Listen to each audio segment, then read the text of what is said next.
Shalom amigos, les habla Sergio Bacari del canal Un Bacari Suelto en Israel, otra vez con ustedes, otra vez con la Biblia, otra vez en busca de capítulos dentro de la misma, desde el mismo lugar de los hechos. Antes de comenzar el paseo de hoy, quiero agradecerle a todos los miembros del canal, todos aquellos que están ayudando a este proyecto económicamente, poniendo la mano en el bolsillo y colaborando para que miles, incluso millones de personas puedan disfrutar de todos estos paseos. Quiero darle la bienvenida a los próximos en hacerse miembros, como se hace muy fácil, donde dice unirte, aquí abajo del video, tienen que entrar y seguir las indicaciones. Estoy en un lugar identificado como la ciudad bíblica Anatot. Anatot es una ciudad que estaba en los territorios de los descendientes de Binyamin, de Benjamín, y en este lugar nació y vivió el profeta Irmiau, Jeremías, como lo conocen ustedes. Anatot deriva del nombre Anat, que era una de las diosas, o la diosa de la guerra de los cananeos. Y cuando Yehoshua bin Nun, Josué, conquistó este lugar, le dejó el nombre que ya tenía y así está nombrado en la Biblia, Anatot. El paseo de hoy va a ser tras el sucesor del rey David.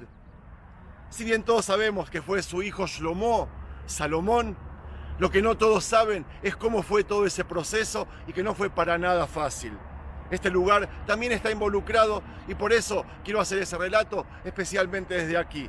Por si no les dije, estamos en las afueras de Jerusalén. Enseguida cuando suba aquí arriba les voy a hacer una vista sobre la ciudad y sobre el recorrido que hacía Irmiau o Jeremías cuando salía caminando desde aquí por Derech Ma'ale Adumim hacia la puerta del templo para hacer sus profecías. Empecemos. Amigos, desde ya les digo que hoy veremos puras ruinas. Como muchos rincones de esta zona, lo que vale es la historia, saber lo que pasó, y no siempre podemos ver cosas concretas. Espero poder transmitirles lo que quiero y que me acompañen hasta el final del relato. Muy cerca de aquí está Jerusalén, como les dije, y allí estaba el palacio del segundo rey llamado David ben Ishai. Una de las cuestiones que más problemas le ocasionó a este rey fue la sucesión. Les recuerdo, amigos, que casi siempre hubo división en el pueblo de Israel. Por un lado estaban los del norte llamados Israel y por otro los del sur más identificados con los descendientes de Yehudá. David, si bien logró unir a todos y se transformó en el rey de un reino unido, jamás se olvidó de la casa de Shaul, que siempre estaban a la expectativa. En sus tiempos como rey, era fácil que surgieran corrientes nacionalistas de entre los hijos de Israel que reclamaran un rey de ellos. Bajo uno u otro pretexto, David se las arregló para ejecutar a todos los descendientes de la casa de Shaul que pudieran reclamar un derecho de sucesión. Solo quedaba un hijo lisiado, incapacitado para reinar, por lo que David lo acogió en su casa como muestra de buena voluntad hacia la casa de Saúl. Pero en realidad, a David más problemas le ocasionaron sus propios hijos. Amigos, era costumbre entre los monarcas orientales disponer de un harén, tan numeroso como fuera posible. Harén era un grupo de mujeres que rodeaba la vida del rey, por si alguien desconoce el término. Esto daba una imagen de magnificencia tanto a los súbditos como a los extranjeros. Una forma de sellar una alianza con otro pueblo era incorporar al harén a una de sus princesas. Era todo un honor.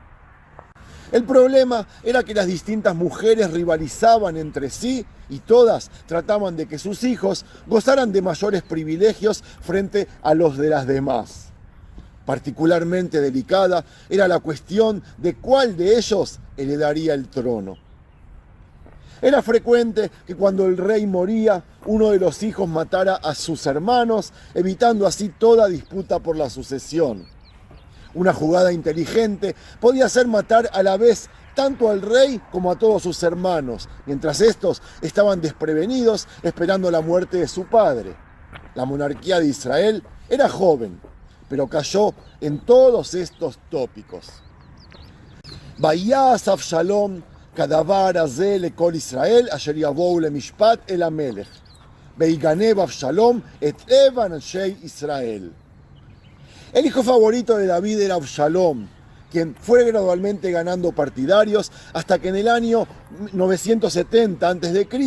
reunió un ejército en contra de su padre David y marchó contra Jerusalén.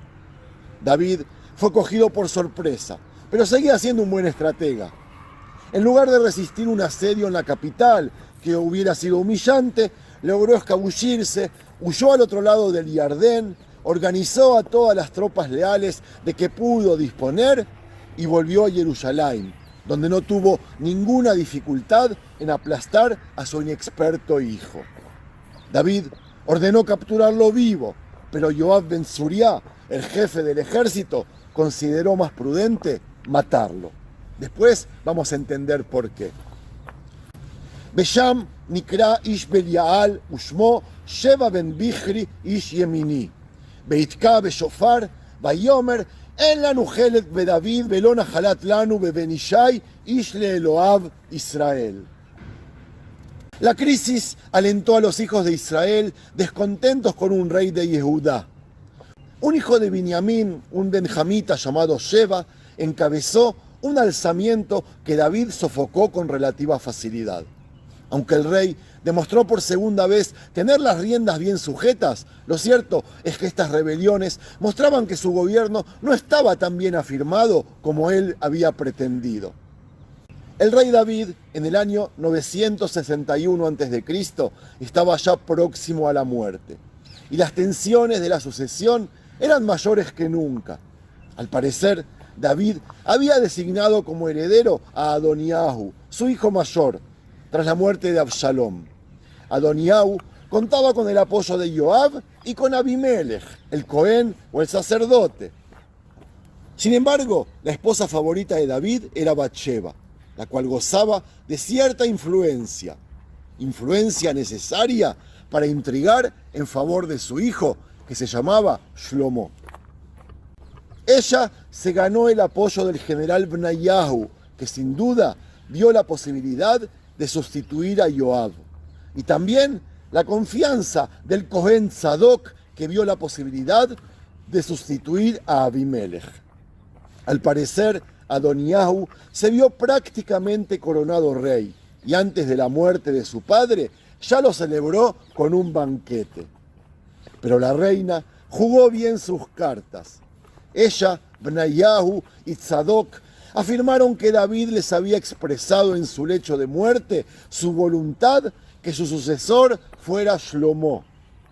Acusaron a Adoniahu de usurpador y lograron volver al pueblo contra él. Vayan Amelech David Vayomer, Kruli le Bathsheba, Betavo lifnei Amelech, Betamod lifnei Amelech.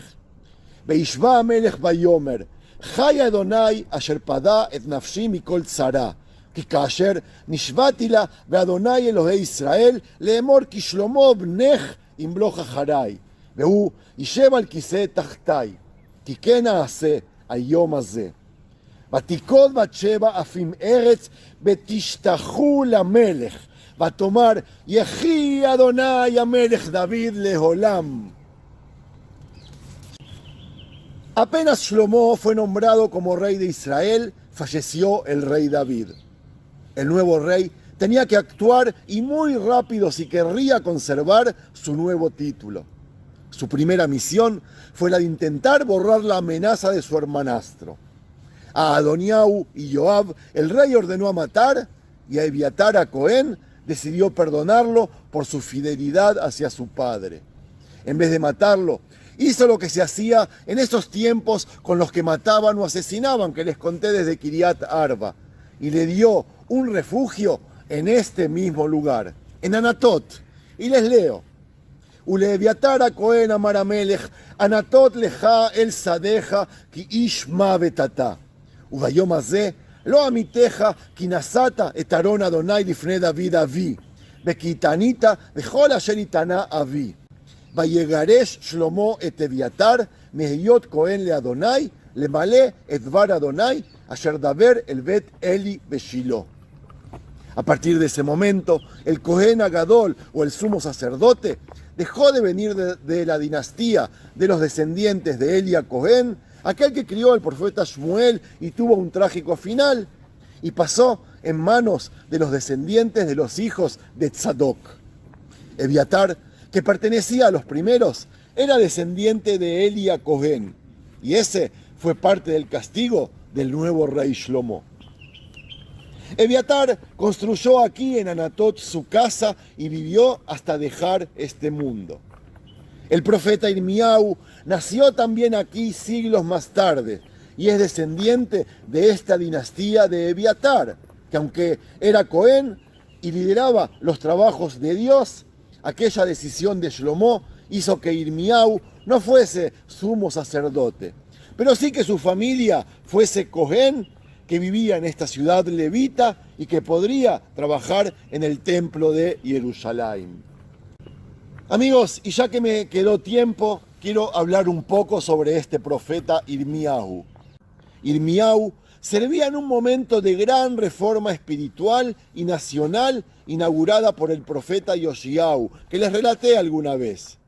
Y durante algunos años después del fracaso de esa reforma, cuando Yehudá, el reino de Yehudá, cayó ante Babilonia y los líderes fueron exiliados. El propio Irmiau permaneció en Jerusalén hasta ser exiliado a Egipto antes de su muerte. Concretamente, podemos apreciar a Irmiau según el judaísmo por tres temas que emergen en el libro de la Biblia que se le atribuye: la condición espiritual de la persona, la llamada al arrepentimiento y el costo del ministerio profético. Los hermanos cristianos agregarían, según mi opinión, los paralelos entre su ministerio y el de Yeshua, el Mesías. La mayoría de los profetas dirigían sus oráculos a grupos de personas: la clase política dirigente, los Kohanim, los sacerdotes, los ricos o la nación en general. Sin embargo, Irmiau incluyó una preocupación evidente por la condición individual de la persona. A través de él, Dios prometió permanecer con Israel si, entre comillas, cada uno de ustedes, decía él, trata con justicia con vecinos, extranjeros, huérfanos y viudas. El individuo no se puede ocultar bajo las faldas de la comunidad, esperando que las actitudes y conductas personales pasen desapercibidas, según este profeta. Se encuentra un tema acompañante en la llamada al arrepentimiento de este profeta, particularmente en el uso del término hebreo shuv, que significa regresar o arrepentirse. Irmiau recogió el deseo de Dios de una nueva alianza escrita en los corazones del pueblo de Dios.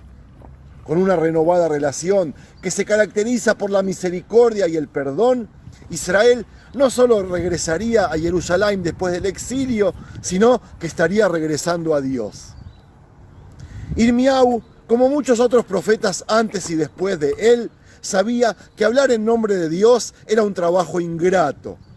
La misericordia y el perdón eran posibles solamente cuando se reconocía el pecado y la rebelión. Afligir a los que se sentían cómodos era una tarea peligrosa. No es de extrañar que cuando son llamados al ministerio profético, muchos tratan de excusarse y no ir. Estos diálogos entre Irmiau y Dios permiten entrar en la duda y la confusión, los sentimientos de indignidad y debilidad y la total soledad de ser llamado por Dios a cosas difíciles. Y sin embargo, a través de todo eso, Irmiau fue muy fiel. Estaba convencido de la presencia constante de Dios. Por último, amigos, en la persona de Irmiau encontramos a una persona que prefigura quizás la misión y el ministerio de Yeshua, de Cristo.